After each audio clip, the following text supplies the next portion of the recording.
Yo soy padre del Valle, y esto es Realidad Mexico. Antes de comenzar, les pido, les exijo, que hagan algo por mí. Inhalen profundamente, con la lentitud de un condenado. Sientan el aire, ese don gratuito y anónimo, llenar cada rincón de sus pulmones. Sientan cómo se expande su pecho, la presión sutil de la vida contenida. Ahora, sosténganlo. 1 segundo, 2, 3. Sientan esa pequeña muerte, ese instante de quietud forzada. Ahora, exhalen. Expulsen el aire como si fuera un veneno. Porque el aire que están a punto de respirar a través de mi relato ya no es suyo. Está viciado. Es un aire espeso, pesado, casi masticable, que se ha quedado estancado durante décadas en un rincón olvidado y febril de la Sierra Madre Occidental. Un aire que huele al polvo de huesos sin nombre molido por el tiempo, a la cal de paredes que han sido testigos de lo indecible y que ahora sudan sus secretos en la humedad de la noche. Un aire impregnado con el hedor dulzón y nauseabundo de un secreto tan monstruoso que la tierra misma parece querer vomitarlo en cada amanecer. Si han llegado a este canal buscando entretenimiento fácil, si sus corazones anhelan las fábulas reconfortantes con finales felices, con héroes impolutos y villanos castigados por una justicia poética y predecible, les ruego, con la más profunda sinceridad, que se vayan ahora. Apaguen esta pantalla, salgan a caminar, abrace a sus seres queridos. Vuelvan a la cómoda, necesaria ilusión de que el mundo es un lugar fundamentalmente justo, de que el mal es una aberración y no la norma. Pero sí, por el contrario, son de los que sospechan la verdad que yace bajo el asfalto de nuestras ciudades. Si son de los que creen que la verdad, por más horrible y retorcida que sea, tiene un derecho inalienable a ser contada. Si entienden que a veces, para ver la luz, primero hay que tener el valor de mirar directamente al abismo hasta que el abismo te devuelva la mirada. Entonces quédense. Suscríbanse.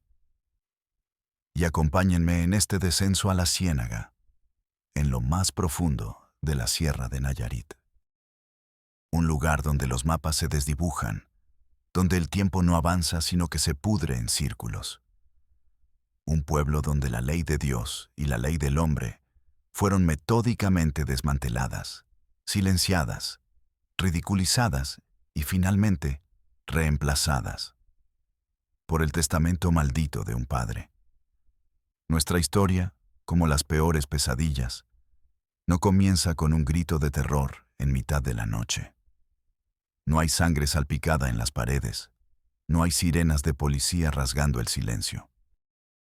Comienza con el susurro más silencioso, burocrático y letal de todos, el del papeleo. Comienza con un documento, un papel amarillento, casi translúcido por el asalto implacable de los años, frágil al tacto como la piel reseca de un anciano. Estaba sepultado en el archivo muerto de la notaría número 12 de Tepic, una catacumba de vidas concluidas y disputas olvidadas. Estaba dentro de un expediente de cartón manchado por la humedad, con una etiqueta escrita a máquina que simplemente decía Ríos, Anselmo, sucesión testamentaria, pendiente. El último acto legal de un hombre que, en vida, no fue nadie importante. Un campesino con unas cuantas hectáreas de tierra reseca y pedregosa, un puñado de cabras huesudas y 2 hijas. Nada más. En el gran libro de la historia, Anselmo Ríos era una nota al pie de página que nadie se molestaría en leer. El papel olía a lo que huelen los documentos olvidados, a polvo, a la lenta descomposición de la celulosa, a tiempo detenido y, sobre todo, a la abrumadora indiferencia de los vivos. Nadie lo había tocado en casi un lustro. Don Anselmo Ríos había muerto. La ley, en su ciega, impersonal y a veces absurda majestad, exigía que su última voluntad fuera leída. Una simple formalidad. Un trámite burocrático más en la interminable pila de casos sin importancia que mantenían las luces de la notaría encendidas. Nadie esperaba nada. Nadie, en su más febril delirio, en su más oscura pesadilla, podría haber imaginado el abismo de depravación que se escondía en esa caligrafía apretada, nerviosa y temblorosa. Ricardo Valadez era joven, demasiado joven para el cinismo, demasiado idealista para la realidad que estaba a punto de golpearlo. Tenía 25 años, un título recién enmarcado de la Facultad de Derecho de la Universidad Autónoma de Nayarit y la ingenua, casi conmovedora convicción de que la ley era un escudo para los inocentes y una espada contra los culpables. Trabajaba como pasante en la Notaría 12, un purgatorio de legajos, sellos de goma y café recalentado, bajo la tutela de don Mateo Licona. Un hombre cuya alma, con el paso de las décadas, se había vuelto tan amarilla y quebradiza como los papeles que manejaba. Ese martes, el calor en Tepic era un castigo físico, una manta de lana mojada que sofocaba la ciudad. El ventilador de techo de la oficina, un artefacto asmático de otra era, solo lograba remover el aire denso y pegajoso, sin ofrecer alivio alguno. Don Mateo, con un suspiro que sonó a rendición ante la vida, dejó caer el expediente de Anselmo Ríos sobre el escritorio de Ricardo. El golpe levantó una pequeña nube de polvo que danzó perezosamente en el solitario rayo de sol que se colaba por la persiana. «Ve a la ciénaga, muchacho», gruñó don Mateo, sin levantar la vista de su crucigrama del periódico. Era su ritual de mediodía, su única defensa contra el tedio. «Lee esto, que las hijas firmen de recibido y cierra el caso de una buena vez. Lleva 5 años juntando polvo. Es un trámite simple, pan comido». La ciénaga. El nombre mismo era una premonición, un mal augurio susurrado por un mapa. Sonaba a estancamiento, a agua podrida, a vida sin movimiento, a un lugar donde las cosas van a morir. Ricardo sintió un escalofrío inexplicable, una punzada de inquietud que reptó por su espalda a pesar del calor sofocante. Era una reacción ilógica, instintiva, pero era su trabajo. Era su primera asignación en solitario fuera de la ciudad. Una oportunidad para demostrar su valía, para salir de la oficina y respirar aire que no oliera a papel viejo. Un trámite simple. Qué equivocado estaba. Qué espantosa, qué irrevocablemente equivocado. El viaje fue una lenta transición del mundo conocido al olvido. Su Nissan Tsuru blanco del 92, el orgullo de su primer sueldo. Luchaba por mantener un soplo de aire acondicionado, mientras la ciudad de Tepic, con su ruido y su prisa, se disolvía en el espejo retrovisor como un sueño febril. La carretera pavimentada, esa promesa de civilización y conexión, se rindió pronto, claudicando sin honor para convertirse en una cicatriz de terracería que se adentraba en las fauces resecas de la sierra. El paisaje se despojó de toda amabilidad con una crueldad metódica. Los verdes y ordenados campos de caña dieron paso a una vegetación hostil, una legión de cactus con formas de hombres torturados, huizaches espinosos y nopales que se aferraban a la vida con la tenacidad de la desesperación. Las piedras a los lados del camino parecían huesos blanqueados por un sol inmisericorde. Y el silencio. El silencio era lo peor. No era la pacífica ausencia de ruido de la que hablan los poetas. Era una presencia física, un zumbido de alta frecuencia que presionaba los tímpanos, un recordatorio constante y agresivo de su absoluta soledad. Sacó su celular por puro instinto, un tic nervioso del hombre moderno. Sin servicio. La pequeña frase en la pantalla era más que una notificación técnica. Era una sentencia. Estaba desconectado, a la deriva, borrado del mapa digital del siglo XXI. El Tsuru se quejaba en cada bache. La suspensión gemía como un animal herido. El polvo rojizo, fino como talco, se filtraba por cada rendija, cubriendo el tablero, su traje barato, sus pulmones. Empezó a sentir que no viajaba a un pueblo, sino hacia atrás en el tiempo, a una era más primitiva y brutal. Un lugar donde las reglas que había memorizado en la universidad ya no aplicaban. Un lugar llamado La Ciénaga. Cuando finalmente llegó, el sol de la tarde caía como plomo fundido, aplastando el mundo bajo su peso y borrando los colores. El pueblo era poco más que un puñado de casas de adobe agrietado, agrupadas como animales asustados alrededor de una plaza de tierra yerma donde una capilla desvencijada se erigía como un esqueleto suplicante.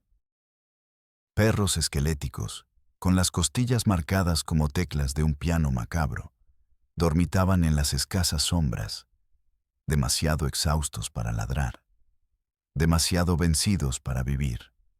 Un par de ancianos, sentados en una banca de madera carcomida por el sol y las termitas, detuvieron su conversación inexistente para clavarle la mirada. Sus ojos no eran curiosos, eran duros, opacos, como piedras de río pulidas por milenios de indiferencia. No preguntaban quién era ni qué quería. Juzgaban, condenaban. Ricardo sintió una oleada de frío en la nuca, un sudor helado que no tenía nada que ver con el calor.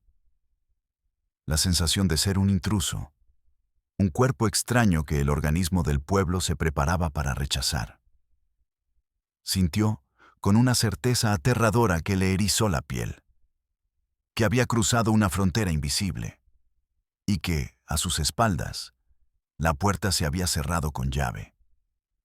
Bajó del coche y el calor lo golpeó como un muro invisible. El aire olía a polvo, a estiércol seco y a una resignación tan antigua como las montañas que los rodeaban. Se ajustó la corbata, un gesto absurdo, casi cómico, en aquel páramo. Se acercó a los ancianos, sus zapatos de ciudad levantando pequeñas nubes de protesta a cada paso. «Buenas tardes, busco la casa del señor Anselmo Ríos», dijo, intentando que su voz sonara firme, profesional, el sonido de la autoridad lejana de la ciudad. Uno de los hombres, con la cara como un mapa de arrugas y la boca desdentada. Lo observó durante un larguísimo rato. Luego, giró la cabeza con una lentitud exasperante, como si sus vértebras estuvieran oxidadas, y escupió un espeso salivazo de tabaco mascado en el polvo. La saliva marrón burbujeó por un instante antes de ser absorbida por la tierra sedienta. Señaló con el mentón, no con la mano, hacia una vereda que se perdía al final del pueblo, más allá de la última casa. «La casa del profeta», murmuró, y la palabra salió de su boca como un veneno, como una blasfemia susurrada. «Profeta». La palabra se quedó flotando en el aire denso, cargada de un significado oscuro y retorcido que Ricardo no podía descifrar. El otro anciano no dijo nada, solo lo miró, pero su mirada era peor que cualquier insulto. Era una mezcla de lástima y desprecio. La mirada que se le dedica a un cordero que camina alegremente hacia el matadero. Ricardo no entendió. Todavía no. La casa estaba deliberadamente aislada, como si el resto del pueblo le hubiera dado la espalda en un acto de ostracismo silencioso. Un campo de maíz seco y quebradizo. Un laberinto de esqueletos vegetales que susurraban con la brisa caliente. La separaba de la ciénaga. Era más grande y pretenciosa que las demás. Una construcción de 2 pisos con un balcón de madera carcomida que parecía a punto de desplomarse. Las ventanas eran pequeñas, casi rendijas, como los ojos entornados de alguien que vigila sin querer ser visto. Aparcó el Tsuru frente a la casa. Al apagar el motor, el silencio que cayó fue tan absoluto, tan profundo, que le pareció oír el latido de su propio corazón en los oídos, un tambor frenético y solitario en medio de la nada. El sudor frío le recorrió la nuca. Sus manos, aferradas al volante, temblaban ligeramente. Este no era un trámite. Su instinto, esa voz primordial que la vida de ciudad había intentado acallar con ruido y distracciones, le gritaba que esto era otra cosa, algo antiguo, equivocado y peligroso. Bajó del coche. El crujido de sus zapatos sobre la grava sonó como una profanación en aquel santuario de silencio. Se acercó a la puerta principal, una pesada plancha de madera oscura, reforzada con tiras de hierro oxidado que parecían venas endurecidas. No había timbre ni llamador. Solo una aldaba de hierro forjado, grotesca, con la forma de un uróboros, una serpiente devorando su propia cola en un ciclo eterno y enfermizo. Dudó. El aire aquí olía diferente, a tierra húmeda, a pesar de la sequedad absoluta del paisaje, a flores marchitas y a algo más, algo que no pudo identificar de inmediato. Un olor dulzón y rancio, almizclado, el olor del encierro, el olor de la carne humana que no ha visto el sol, que no ha respirado aire libre. Tomó aire, llenando sus pulmones con aquella atmósfera ponzoñosa, y levantó la aldaba de serpiente. El hierro estaba extrañamente frío al tacto, como si contuviera un frío interior que el sol era incapaz de calentar. Golpeó. 1, 2 veces. El sonido retumbó en el interior, hueco y cavernoso, como si la casa estuviera vacía, como si golpeara la tapa de un ataúd. Esperó. El sol le quemaba el cuello. Los segundos se estiraron, convirtiéndose en minutos elásticos y tortuosos. La idea de irse, de volver a Tepic e inventar cualquier excusa, se volvió irresistiblemente tentadora. Decirle a don Mateo que no encontró a nadie, que la casa estaba abandonada, era lo sensato, lo seguro, lo cobarde y correcto. Estaba a punto de darse la vuelta, de huir, cuando oyó el chirrido metálico y agónico de un cerrojo al ser descorrido desde dentro. La puerta se abrió. Apenas una rendija. Un ojo lo escrutó desde la penumbra.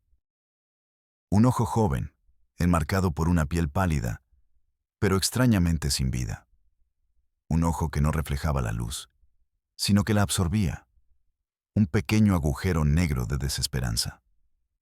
¿Quién es usted? La voz era un susurro frágil, como el roce de hojas secas sobre una lápida.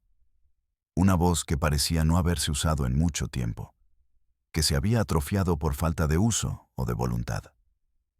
Soy Ricardo Valadez, dijo, mostrando su identificación de la notaría como si fuera un crucifijo ante un vampiro. Vengo de la notaría número 12, en Tepic, por el testamento del señor Anselmo Ríos.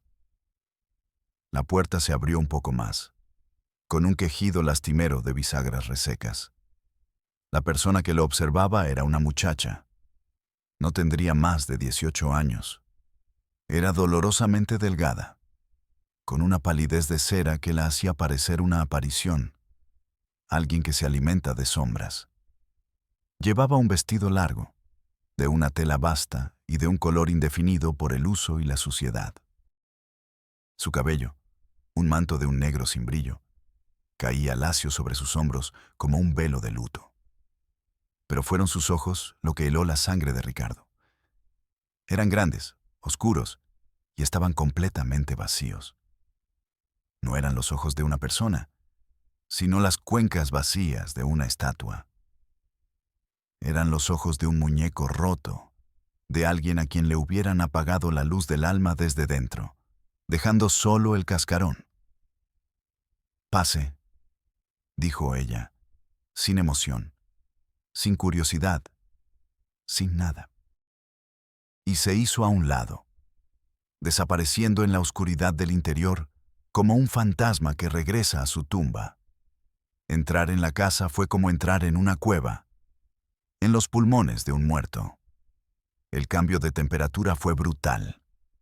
El interior era fresco, húmedo, pero de una manera malsana, como el frío de una cripta. La oscuridad era casi total. Las pequeñas ventanas estaban cubiertas con telas gruesas y mugrientas, y la única luz proveniente del exterior se filtraba en sucios y débiles jirones. Un par de velas parpadeaban sobre una mesa, proyectando sombras danzantes y monstruosas en las paredes de adobe desnudo. Los muebles eran de madera oscura, pesados, de un estilo antiguo y opresivo que parecía absorber la poca luz que había. Cada paso de Ricardo sobre el suelo de tablones provocaba un crujido de protesta, como si la casa se quejara de su intrusión. El aire era casi irrespirable, cargado con ese olor que ahora identificaba plenamente. El olor a tristeza acumulada, a miedo rancio, a sudor y a lágrimas secas. En una esquina, sentada en una mecedora que no se movía, otra muchacha, un poco mayor, cosía en silencio con una concentración absoluta, la espalda rígida. No levantó la vista. No acusó recibo de su presencia. Era una estatua de cera, una autómata ejecutando un programa eterno. Ella es Elena, susurró la más joven, la que le había abierto la puerta.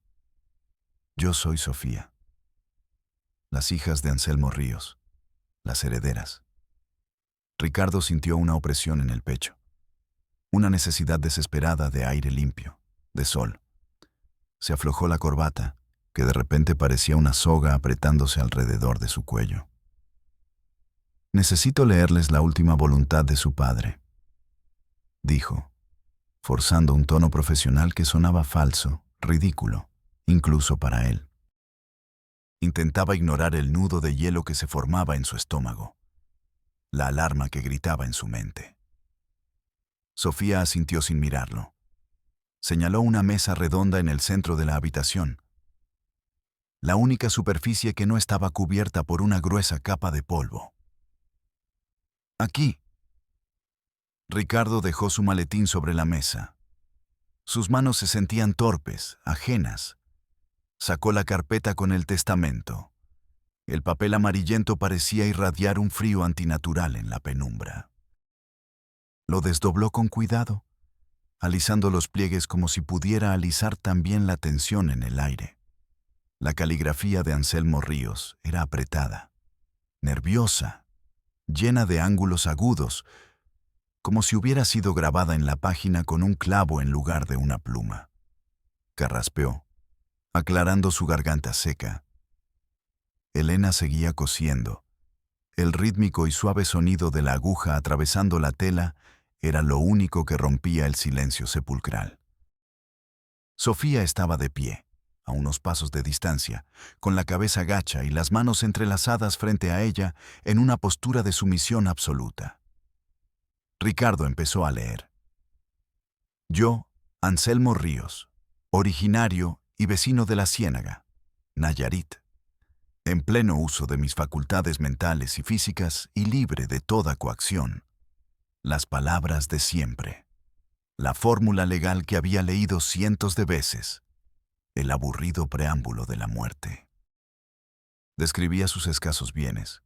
La casa, las hectáreas de tierra, un viejo tractor Ford en desuso que se oxidaba en el campo, unas cuantas cabras y gallinas. Todo normal.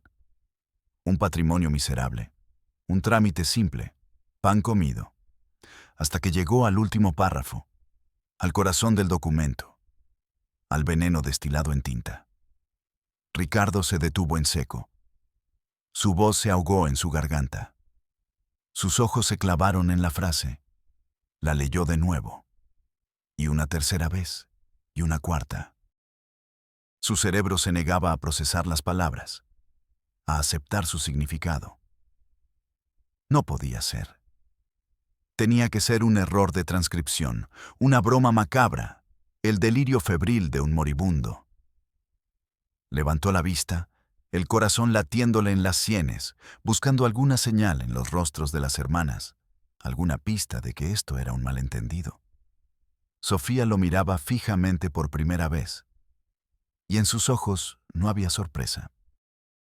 Solo una resignación infinita, una tristeza tan profunda que era un océano negro en el que se había ahogado hacía mucho tiempo.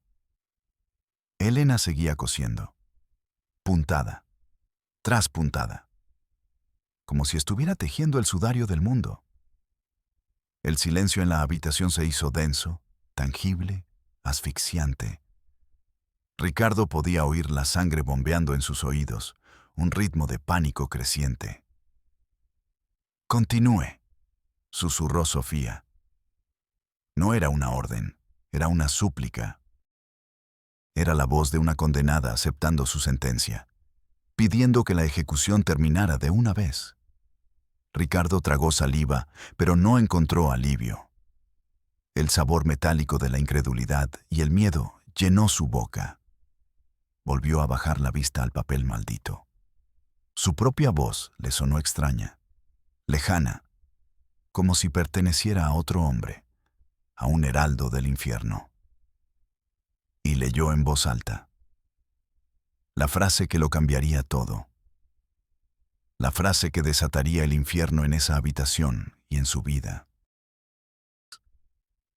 Y nombro como mis únicas y universales herederas a mis amadas hijas, Elena Ríos y Sofía Ríos. Hizo una pausa, el último respiro de normalidad antes del abismo.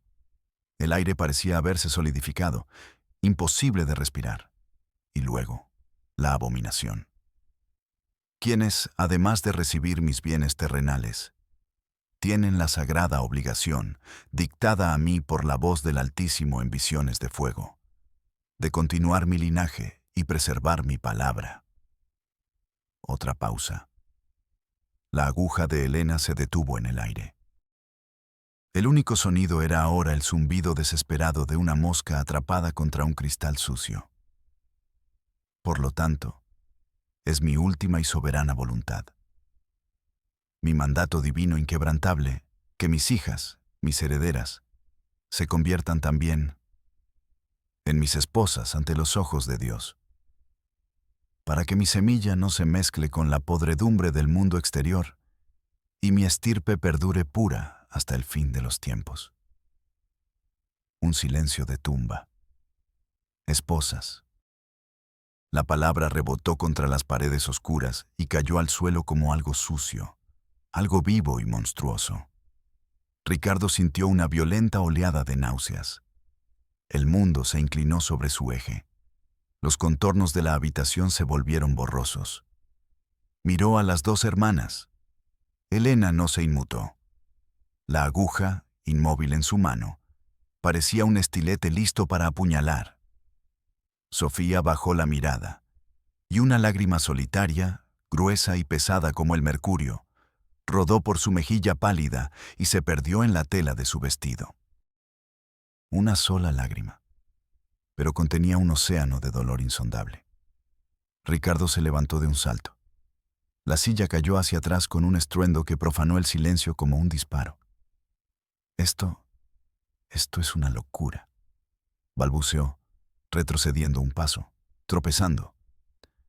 Es ilegal, es una abominación. Elena levantó la vista por primera vez. Sus ojos eran dos pozos negros, desprovistos de luz, pero llenos de un odio antiguo, helado y fanático. «Es la voluntad de mi padre», dijo con una voz carente de toda emoción, plana como un electrocardiograma muerto. «Y la palabra del profeta es ley en esta casa». Profeta. La palabra que el viejo del pueblo había escupido con asco. Ahora todo cobraba un sentido espantoso, nauseabundo. Anselmo no era solo un padre, era un dios demente para un culto de dos seguidoras cautivas. Ricardo miró a su alrededor, desesperado, buscando una salida, una explicación lógica en aquel universo de locura. No la había. Y entonces vio algo que no había notado antes. Un detalle que lo cambió todo. En la muñeca de Sofía, asomando por el puño raído de su vestido, una marca. Un moretón oscuro, violáceo, con la forma inequívoca de unos dedos que habían apretado con una fuerza brutal. Y en el cuello de Elena, casi oculto por su cabello lacio, un arañazo reciente, una línea roja y furiosa. No. Esto no era solo un testamento. No era una locura escrita en un papel. Era una realidad. Una realidad que se estaba viviendo, respirando, sufriendo en esa casa. Ahora mismo. El testamento no era una propuesta, era una continuación. Ricardo sintió que el suelo se abría bajo sus pies. El olor de la casa se intensificó, asfixiante. El olor a encierro, a voluntad rota, a carne mancillada. Le faltaba el aire. Su corazón martilleaba contra sus costillas como un pájaro enjaulado tratando de escapar. Tenía que salir de allí. Tenía que pedir ayuda. Tenía que hacer algo. Pero, ¿qué? Yo tengo que irme, dijo, agachándose para recoger su maletín con manos temblorosas.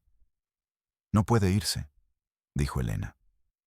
Su voz seguía siendo plana, pero ahora tenía un filo de acero. El testamento debe ser cumplido. Usted es el notario. Usted es el representante de la ley de los hombres. Usted debe dar fe. Jamás, gritó Ricardo, el pánico venciendo a la incredulidad. Esto es un crimen.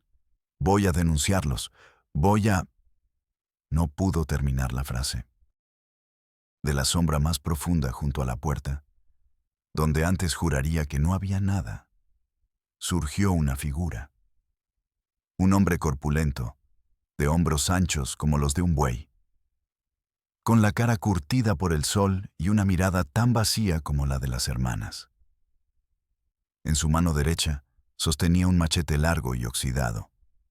No lo blandió, no lo amenazó. Simplemente lo sostuvo a su lado, con la naturalidad de quien sostiene una herramienta de trabajo. Y eso fue suficiente. El capataz, el guardián, el carcelero. El miedo de Ricardo se transformó en pánico puro, animal. Comprendió. No estaba en una casa. Estaba en una prisión, y las herederas eran las prisioneras. Miró a Sofía. En ese instante, los ojos de la muchacha hablaron por primera vez. Le suplicaron. Un grito mudo, desgarrador, que rasgaba el silencio de la habitación. ¡Sálvame! Ricardo retrocedió lentamente, paso a paso. El hombre del machete no se movió. Un monolito de violencia contenida que bloqueaba la única salida.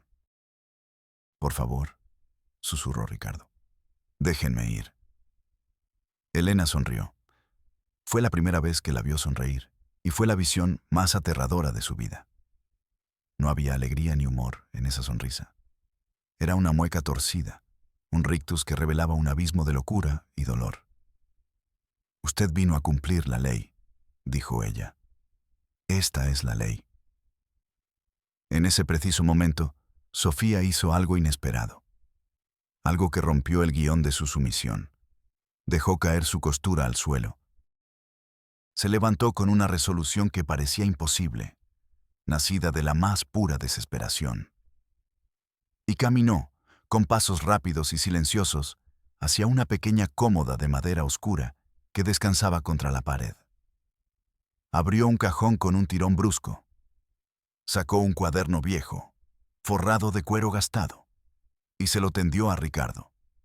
Sus manos temblaban tan violentamente que el cuaderno parecía vibrar. Elena gritó, un sonido agudo y salvaje que no parecía humano. No, traidora, hija de la serpiente. ¡Devuélvelo! El hombre del machete dio un paso al frente, levantando el arma con una lentitud ominosa. Pero Sofía fue más rápida. Empujó el cuaderno contra el pecho de Ricardo con una fuerza desesperada, como si le estuviera entregando su propia alma. «Léalo», susurró, con la voz rota por el terror y una última y diminuta chispa de esperanza. «Por favor, léalo y sálvenos». Era el diario de su madre. Ricardo agarró el cuaderno por puro instinto. El tacto del cuero gastado le dio una descarga eléctrica de adrenalina. En un acto de pura supervivencia, sin pensar, empujó a Sofía a un lado y corrió. Corrió como nunca había corrido en su vida. El hombre del machete se abalanzó, pero Ricardo lo esquivó en el último segundo. Salió por la puerta abierta hacia el sol cegador. El cambio de luz fue un golpe físico que lo desorientó por un instante. Corrió a través del campo de maíz seco.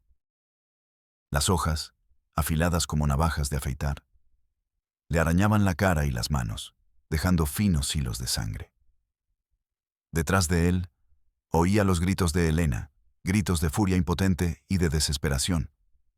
No se atrevió a mirar atrás. Llegó a su coche, abrió la puerta de un tirón, se arrojó dentro. El interior era un horno.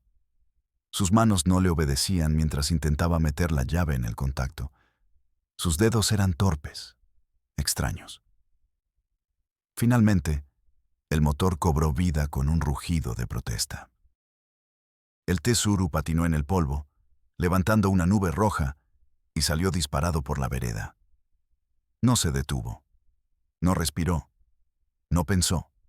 Solo condujo, con el pie pegado al acelerador, hasta que la ciénaga fue una mancha borrosa de polvo y maldad en el espejo retrovisor. Estaba a salvo, físicamente a salvo, pero lo sabía con una certeza que le helaba el alma. Había dejado a Sofía atrás, condenada. Apretó el cuaderno contra su pecho. El diario. La única prueba. La única esperanza. Conducía a una velocidad demencial, huyendo de la sierra, de esa casa de horrores. Pero sabía, con absoluta certeza, que una parte de él se había quedado allí para siempre, en la oscuridad, con el olor a flores marchitas y los ojos vacíos de las hijas del profeta. El diario estaba escrito con una caligrafía fina, elegante, casi caligráfica. La letra de una mujer educada, de una maestra. La letra de Marta, la madre de las niñas. La esposa del monstruo. Ricardo se detuvo en una gasolinera abandonada en la carretera, con el motor del Tsuru todavía haciendo ruidos de sobrecalentamiento. Con las manos todavía temblando, abrió el cuaderno y empezó a leer. La historia que contaba no era una de locura súbita, sino el registro minucioso, detallado y aterrador de un descenso lento, metódico y planeado al infierno. Anselmo no siempre fue el profeta. Las primeras páginas del diario, llenas de una inocencia dolorosa, pintaban a un hombre diferente. Un campesino devoto, sí, pero trabajador y cariñoso. Amaba a su esposa Marta, una maestra rural que había llegado de la ciudad y se había enamorado de él, de su simpleza y su conexión con la tierra. Adoraba a sus hijas. Vivían en la ciénaga, aislados del mundo, pero felices en su burbuja. O eso parecía en la superficie. El diario revelaba las primeras grietas, la creciente obsesión de Anselmo con la Biblia, pero no la leía para encontrar consuelo o guía. La desmenuzaba, la retorcía, la reescribía en su mente. Se saltaba los pasajes de amor y misericordia y se aferraba con un fervor febril a los de la ira, el castigo, la pureza de la sangre, el poder absoluto del patriarca. Anselmo dice que el mundo de afuera está podrido, escribió Marta en una entrada fechada en 1998. Dice que la ciudad es la nueva Sodoma y que la televisión es la boca de la bestia. Que la única salvación está aquí, en nuestra tierra, en nuestra sangre. Me da miedo. A veces, cuando me mira, no veo a mi esposo. Veo a un extraño con sus ojos. El aislamiento se hizo sistemático. Primero prohibió la radio, luego la televisión. Quemó los pocos libros de literatura que Marta había traído consigo en una pequeña hoguera en el patio. Sacó a las niñas de la pequeña escuela del pueblo. Yo seré su único maestro, decretó. Yo les enseñaré la única verdad que importa. La palabra de Dios, como Él me la revela a mí. La verdad de Anselmo. Una mezcla tóxica de fundamentalismo religioso, paranoia y un control patriarcal absoluto. La Ciénaga, un pueblo de gente simple, ignorante y temerosa de Dios, lo dejó hacer. El profeta era raro, sí, pero era un hombre de fe. Y en esos lugares, nadie se mete con los hombres de fe. La muerte de Marta fue el catalizador final. No fue una enfermedad terrible. Fue una neumonía, una infección pulmonar que en la ciudad se habría curado con una simple caja de antibióticos. Anselmo se negó a llevarla a un hospital. Los médicos son instrumentos del diablo. Sus agujas inyectan veneno. Predicaba a sus hijas. La fe la sanará. Nuestra fe. Pero no la sanó. Marta murió en sus brazos, delirando, consumida por la fiebre. Elena tenía 12 años.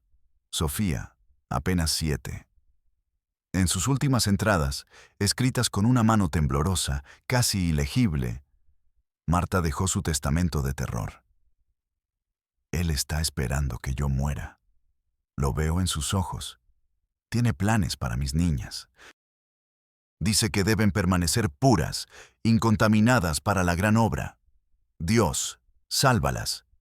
Que alguien las salve. Son solo unas niñas. Mis niñas. Tras la muerte de su esposa, Anselmo se proclamó oficialmente profeta. Le dijo al pueblo que Dios le hablaba directamente en sueños, que le había encomendado una misión sagrada: preservar la pureza de su linaje en un mundo a punto de ser consumido por el fuego. Y dentro de la casa, el infierno había comenzado. Convirtió a sus hijas en sus acólitas forzadas. Les lavó el cerebro con sermones retorcidos, con ayunos y castigos físicos. Les enseñó que sus cuerpos no les pertenecían, que eran meras vasijas para la misión sagrada. Las aisló por completo, convirtiendo su hogar en una fortaleza contra un mundo pecador. Elena, la mayor, traumatizada por la muerte de su madre y sometida a una presión insoportable, fue la primera en romperse. Abrazó la locura de su padre como única forma de sobrevivir. Se convirtió en la más fiel seguidora del profeta. Una carcelera para su propia hermana. Sofía resistió, en silencio, en secreto, aferrada al recuerdo de su madre y a su diario escondido bajo una tabla suelta del suelo. Un ancla en un mar de locura. El diario que ahora Ricardo sostenía en sus manos. El testamento no fue el comienzo del abuso. Fue la culminación, la consagración legal y divina de años de horror.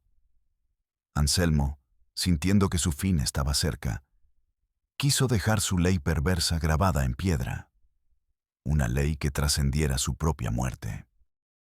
Un contrato de esclavitud perpetua para sus propias hijas, herederas y esposas.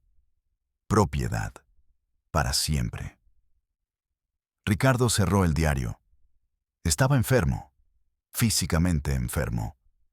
Se tambaleó hacia la cuneta de la carretera y vomitó, expulsando el poco alimento que tenía en el estómago en arcadas secas y dolorosas. El sol de la tarde le pareció obsceno, una burla cruel. ¿Cómo podía el mundo seguir girando, indiferente? ¿Cómo podía existir tanta oscuridad a plena luz del día? Ya no era solo un abogado cumpliendo un trámite. Era el único testigo, la única voz de Sofía, la última esperanza de Marta. Tenía que hacer algo. Tenía que llevar esta historia a las autoridades. Ellos lo arreglarían, ellos harían justicia. ¡Qué ingenuo! ¡Qué terriblemente, dolorosamente ingenuo era todavía! Llegó a Tepic al anochecer, cubierto de polvo rojizo y con el olor del miedo impregnado en su ropa. No fue a su casa, no fue a la notaría. Fue directamente a la primera oficina de gobierno que encontró abierta, la presidencia municipal.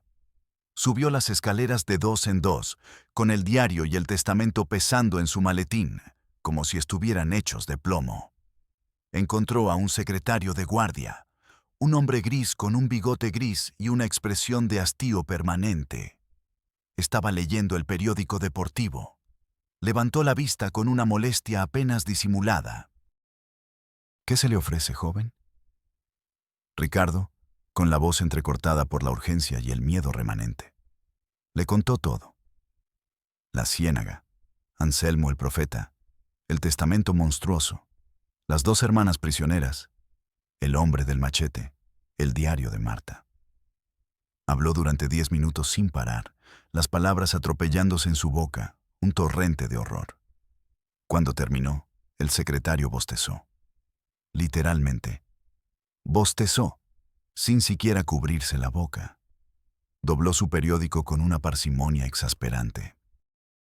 «Mire, licenciado», dijo con un tono paternalista que a Ricardo le revolvió el estómago. «Esos pueblos de la sierra son otro mundo. Tienen sus propias reglas, sus usos y costumbres. Es complicado. Son reglas criminales, es un secuestro, es abuso, es incesto institucionalizado», gritó Ricardo, golpeando el mostrador. «Tranquilo, tranquilo», lo interrumpió el hombre, levantando una mano. «No se caliente. Lo que usted me cuenta suena a un pleito familiar muy, muy feo. Sí, se lo concedo. Pero el gobierno no se puede meter en asuntos familiares.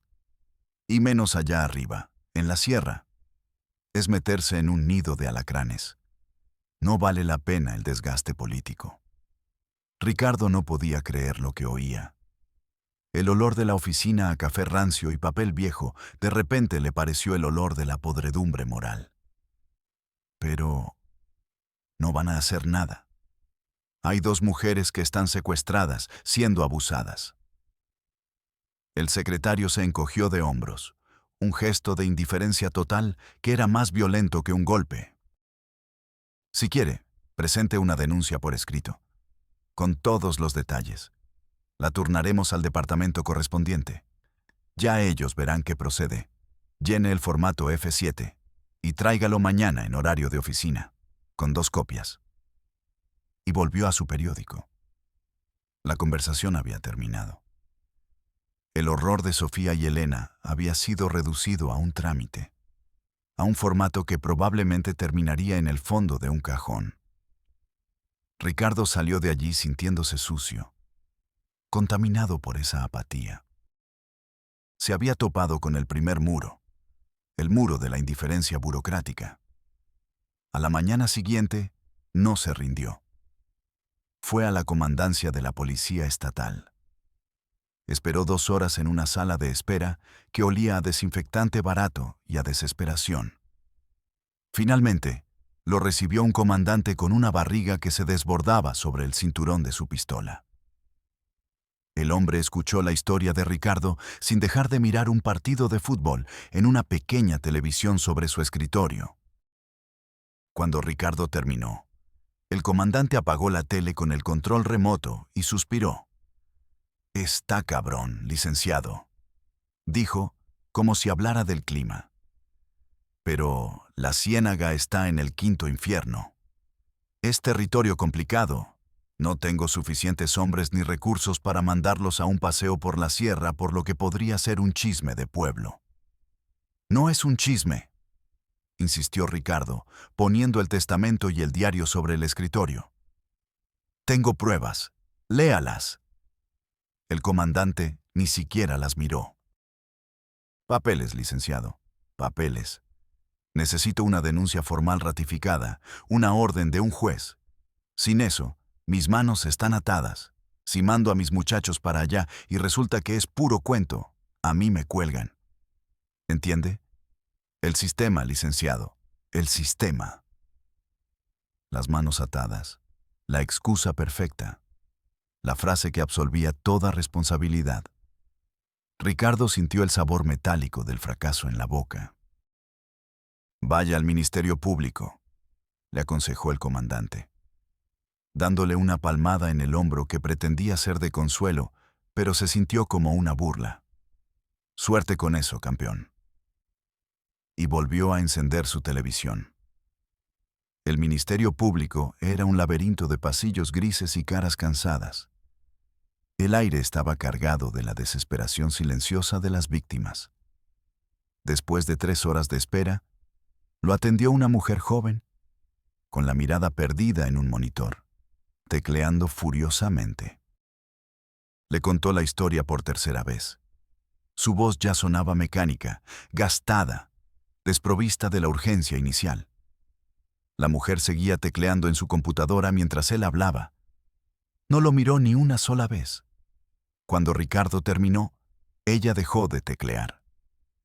«Mire», dijo finalmente, sin apartar los ojos de la pantalla. «Según lo que me describe, esto podría encuadrar en varios delitos. Privación ilegal de la libertad, abuso, lo que usted quiera. Sin embargo, no tenemos jurisdicción directa sobre la Ciénaga». «¿Cómo que no tienen jurisdicción? Es Nayarit, es México», exclamó Ricardo, su voz al borde de la histeria. «Es una comunidad que se rige por usos y costumbres», recitó ella, como si estuviera leyendo un manual invisible. «Cualquier intervención nuestra sin el debido proceso podría ser vista como una agresión a su autonomía. Es un tema delicado». Delicado. La palabra que usaban los cobardes. «Llene este formato», dijo deslizándole una hoja. «Es el 2B, para posibles víctimas en zonas de conflicto social. Lo ingresaremos al sistema y se le asignará un número de expediente». «¿Pero van a ir? ¿Van a rescatar a Sofía?» La mujer lo miró por primera vez. Sus ojos eran tan vacíos como los de Elena, vacíos de empatía. «Señor Valadez, nosotros no vamos. Nosotros investigamos. Su caso entrará en la cola. Cuando un agente esté disponible y se autoricen los recursos, se iniciará la averiguación previa. Recibirá una notificación por correo. Su número de expediente es el 7 de 43B. Que tenga buen día». Y volvió a su monitor. El sistema había hablado, y su veredicto era la indiferencia. Ricardo salió del edificio y se quedó parado en la acera, bajo el sol implacable. Se sentía completamente vacío. Lo había intentado todo, y todas las puertas se habían cerrado. El sistema no estaba diseñado para hacer justicia. Estaba diseñado para archivar el horror.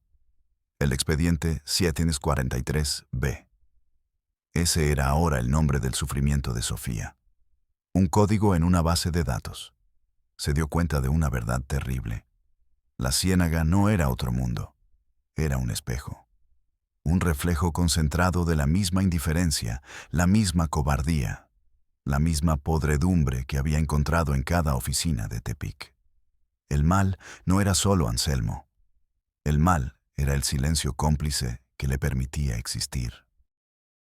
No sé qué fue de Ricardo Valadez. Su rastro se pierde después de eso. Algunos dicen que se rindió, que quemó el diario y volvió a su vida de trámites simples en la notaría número 12, con la mirada un poco más vacía. Otros dicen que se volvió loco, que sigue vagando por los pasillos del gobierno, con una copia del expediente 743B en la mano, preguntando por una muchacha llamada Sofía a la que nadie recuerda. A nadie le importa. La historia podría terminar aquí, con el triunfo del olvido. Pero esto es Realidad México. Y nosotros no olvidamos. Hace un mes, un equipo de este canal fue a la Ciénaga. No fue fácil. El camino es peor que nunca. El pueblo es más silencioso, más hostil. Preguntamos por la casa del profeta. Nadie nos respondió. Solo miradas de odio. Y puertas que se cerraban a nuestro paso. Encontramos la casa. Sigue allí, al final de la vereda, como una tumba encalada. Idéntica a como la describió Ricardo.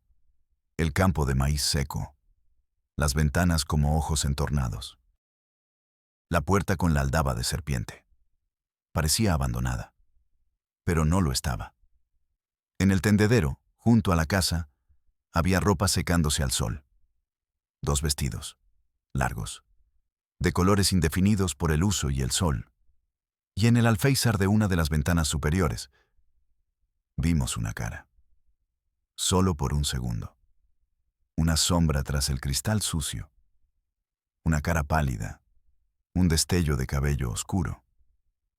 No supimos si era Elena, o si era Sofía, o si, después de todos estos años, ya no había diferencia entre ellas. El testamento de Anselmo Ríos nunca fue invalidado. Legalmente, en algún archivo polvoriento de Tepic, sigue vigente. Su ley, su veneno, sigue gobernando esa casa. El sistema nunca llegó. La ayuda nunca llegó. La justicia nunca llegó. La ciénaga guarda su secreto. Y el alma de 2 hermanas se pudre en vida, en un infierno del que nadie, nunca, las quiso rescatar. Miren a su alrededor. Escuchen el silencio de sus propios barrios, de sus propias familias. ¿En cuántos pueblos olvidados de nuestro México? ¿En cuántas casas con las ventanas cerradas y las cortinas corridas se están escribiendo testamentos como este? No con tinta, sino con miedo, con dolor y con nuestra indiferencia. Soy Padre del Valle y nos vemos en la próxima Realidad México.